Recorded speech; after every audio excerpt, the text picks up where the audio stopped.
Hey, what's up, YouTube? It's been like 5 years, huh?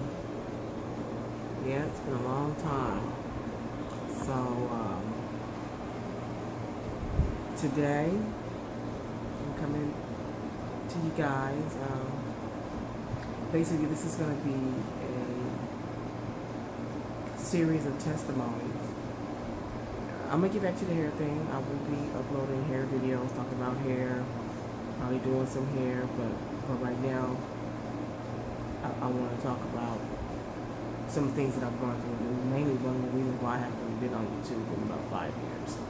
I've been through a lot, and I got a lot of testimonies to share with you guys. And I have some life-changing things that have happened to me. And so, yeah. I'm using my old Samsung Galaxy phone and my, what you call this thing? Whatever thing's called, I forgot. I'm tired. It's been a long month, a long week, and a long day. One of the testimonies that I'll be sharing with you, but I'm not going to talk about it right now, is my new place that I just literally moved in tonight. That's a testimony. I'm not ready to share that one right just quite yet. God has put it on my heart to share a testimony that happened with me, years ago. Probably like 2016, at least 13 years ago. 13, yeah, I guess if I'm counting right, if I'm not counting, 13 years ago.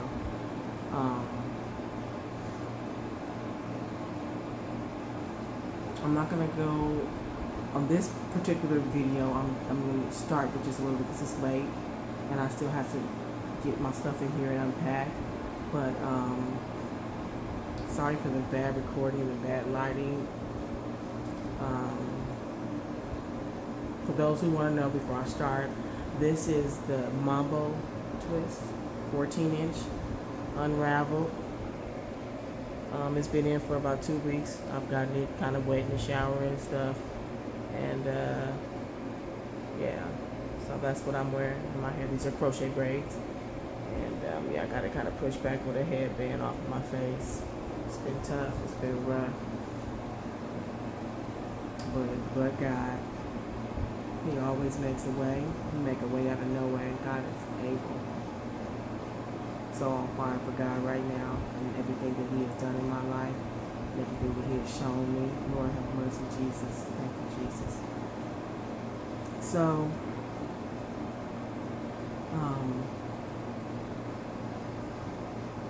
I was the only child for probably like the first 13 years of my life, I'll say. And I was born to, two people. My mom was like, she met my dad, I think she was a teenager, 17, maybe a little bit younger. And my dad was like a couple of years older than her. He was already out of high school. And so they met when she was very young, and they had me, and I was their only child. I was their first child and their only child.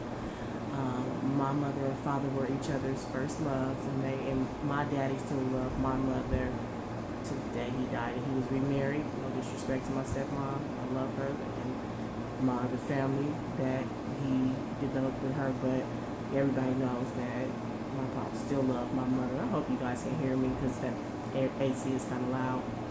I might have to get up and move, but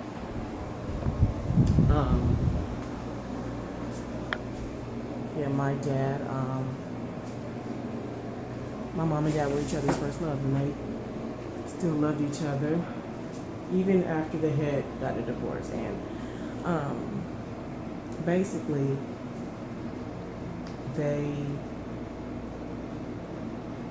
ended up getting divorced because my father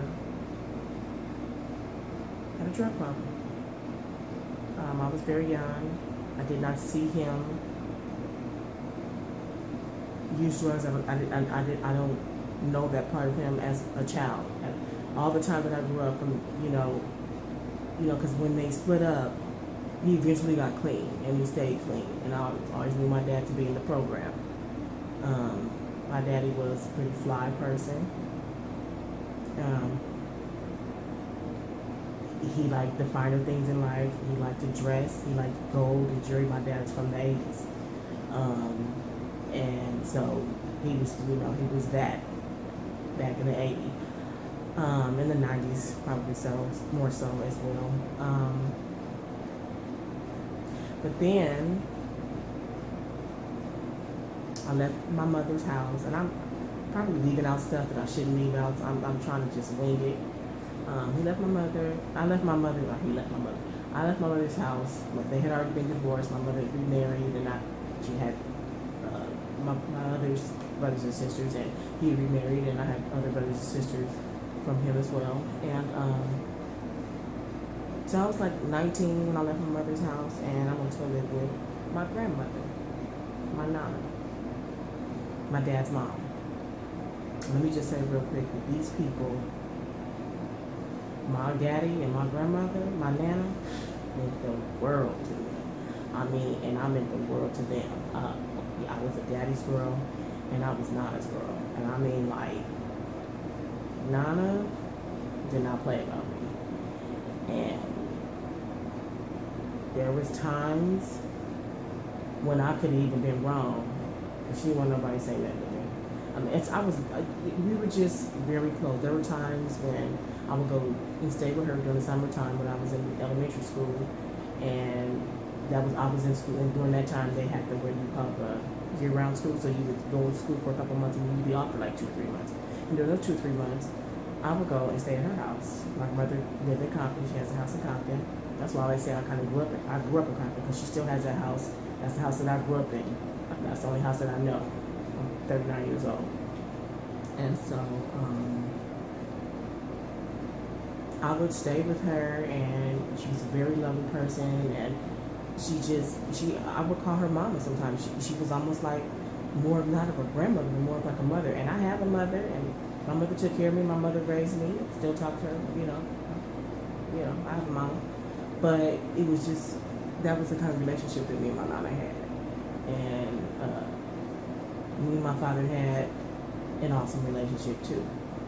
And so I'm about 19, 20 years old now. I moved in with my nana, and I had been there for about a year. And I started to notice, I don't remember how I figured it out or how I found out and when it started, and I'm not gonna be able to like even record a lot of this. I'm gonna have to like only record like some of it, a little bit of it at a time, because my phone is done. The processor on it is done. So I may have to only record a little bit, upload it, and then y'all have to wait till I get a new phone, literally. But so I'm gonna probably have to skip out on a lot that I want to say. But the gist of my story is going to be my testimony of what I went through and what I saw.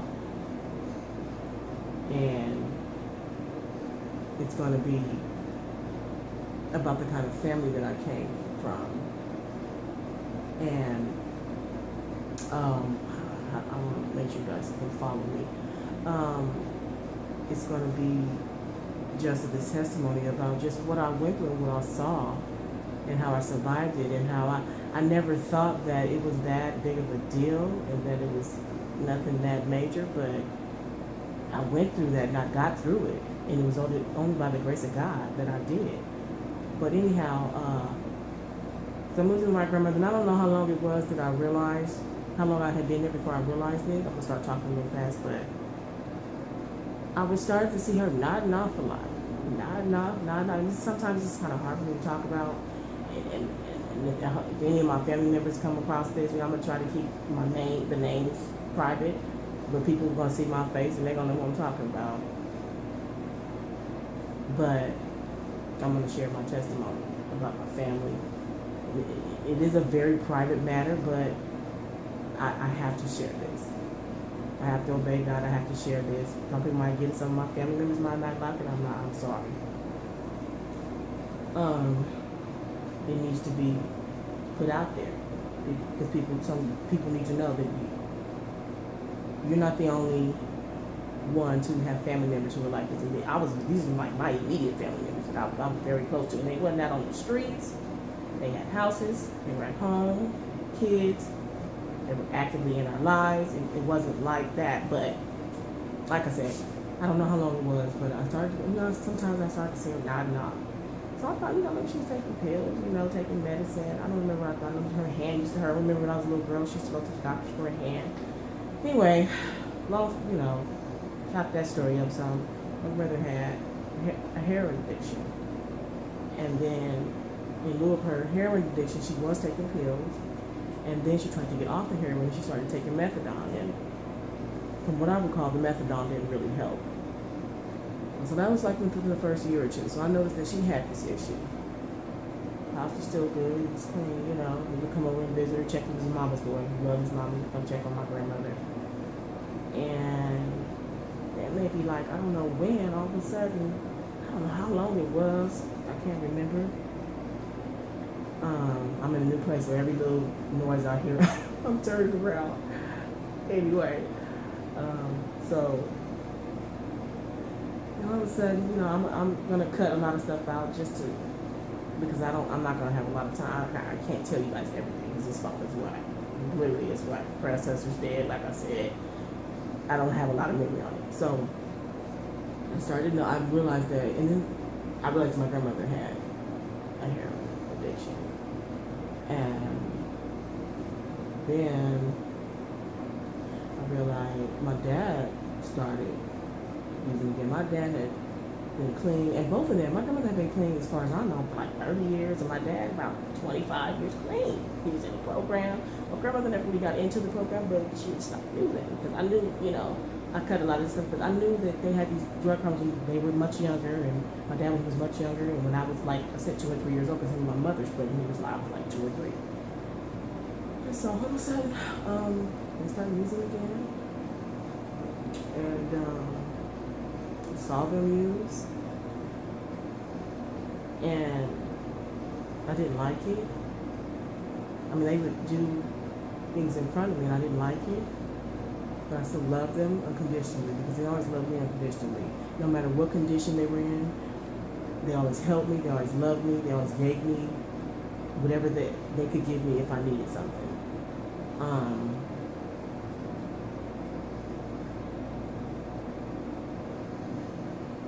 And then I had my own, I guess you could say, addiction. I was a heavy weed smoker. Yep. Char was a butthead. Big time, major. When I say major, like before my feet touched the floor, before I got out the bed, before you sit up and your feet touch the floor in the morning, before I wouldn't even get out the bed because I would have my weed laying right on the nightstand right next to me, and I'd pick it up and take a hit before I would even get out the bed. Eyes barely open, still got sleep in my eyes, slobber on all that. That's how it was. So anyway, I had my addiction. So I never touched nothing else, but that was my addiction. And so, I lived and I watched this, and I lived with my grandmother for 7 years, and I watched both of them for like 7 years, the whole time that I lived there. Go through this addiction. And I watched both of my dad and my grandmother died from this addiction.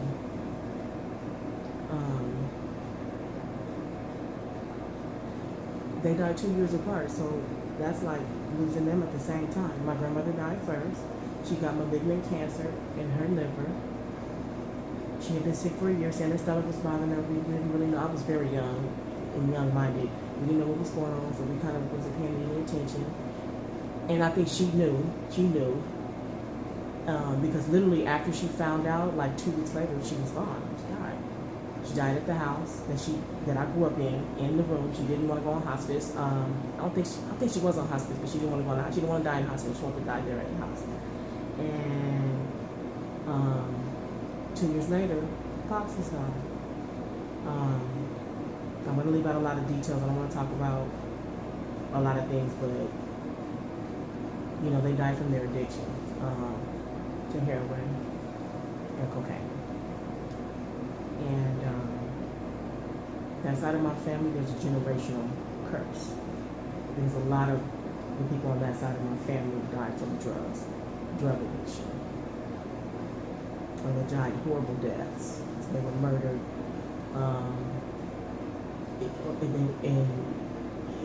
It's just, it's a generational curse on that side of my family. That is what I strongly believe, and that's my opinion. So, yeah. I survived that though. I watched them die. And I used to say, oh, if my daddy ever died, y'all gonna have to just put a straight coat on me. Just put a straight coat and send me to Patty State Hospital because I'm done. I'm out of here. I cannot lose my daddy. That would just devastate my whole world. And that didn't happen at all. And that was nothing but the grace of God. And I wasn't walking with the Lord then. I didn't really know much about the Lord, but God got me through that. He put strength in me that I didn't know I had to get through losing both of them. I told y'all how much they meant to me. And they died 2 years apart. Come on. So I know there's somebody else out there that this happened to.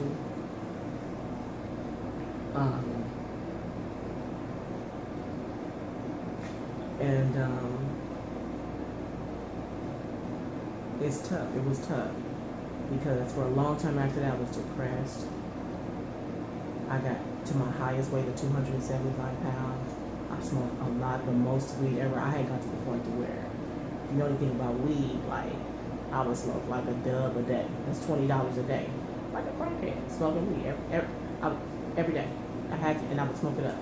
It had gotten really bad with me. But God delivered me from that.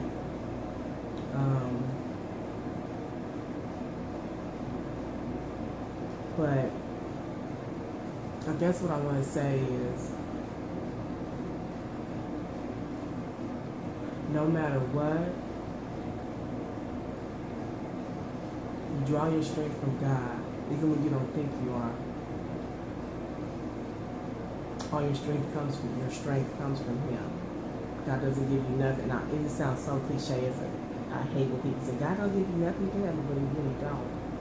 Because what I have just gone through recently, never thought I could have handled it. I got a 5-year-old daughter. Ain't no way I would have thought I could survive what I just survived for like the last month. That's my other testimony. I'll get at it when I'm ready. But I watched, like literally, I saw my father and my grandmother shoot up heroin in front of me. And then I watched them die from that. I don't know how does that happen to you, and then they die, and you still get up every day and keep moving, because the world don't stop. I mean, your life doesn't stop. You got to keep going. You got to keep living. And so I did, but I was depressed. I was angry. Especially after my father died. Like, you know, your grandmother, that's grandma, you expect them to die at some point, even though she died of what she died from, because heroin attacks the liver, and malignant cancer runs in her family, if I'm correct. I might have to get corrected on that, and my grandmother had breast cancer, didn't die from it. She smoked cigarettes and she was 12 years old, that didn't kill her, but malignant cancer did, and it's from the heroin, because heroin kills the liver. I know it attacks the liver. That's one of the things that it does.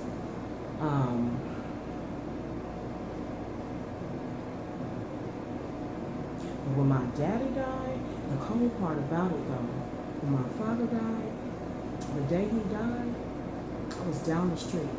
My best friend that I grew up with, been knowing her since I was 5 years old, I was with her. She lived down the street from the house. And I was with her all day. My daddy had died at like 1 o'clock in the afternoon. I didn't know my daddy was dead till 10 o'clock. So I was right down the street. The ambulance had came and everything. I know my friend had went to the mall that day, but I remember that whole day I just wasn't feeling right. And that hurt me. That broke my heart. Like, how you gonna be right down the street? My phone's about to die. How you gonna be right down the street? Your daddy has been dead for like 9 hours. Tore my world up. I hollered out. Friend was right there. She jumped up and she grabbed me. That was like, it's been, he died in 2004. It's 2016. And I still can see it just as plain as that day. I can see myself screaming. I can see myself throwing. I had called the house and I asked, hey, because I was like, I was going to see my dad. Hey, what y'all doing? Oh, so where daddy at? My stepmother said, oh, he's gone. Well, where you go, to the store? No, he's gone. What you mean gone? And I don't remember what she said. I think she said he died. I was like, what? I said, oh, I gotta call my mom. Where's my mom? They said, y'all, we've been trying to call you all day, but I didn't have a cell phone back then. Really irresponsible. Have phones, they get cut off, all that. So I called my mother. When my mother, it's just something about that. I don't know. When my mother told me that my dad was gone, that's when I hollered out. Because I knew what it was because, and I couldn't believe that I had lost my father to drugs. I couldn't believe it. I couldn't believe it. That was the most, and all these years have passed, and I've always just looked at that as like something that just happened. But no, that was like something real, something devastating. And I've been through several trials since then. I've had a lot of trials and a lot of devastating things that have happened to me since then that I feel have been devastating. So I'm gonna drop it off right here because it's getting late and my phone is dying. And so I'm just gonna stop it right there. I'll be back.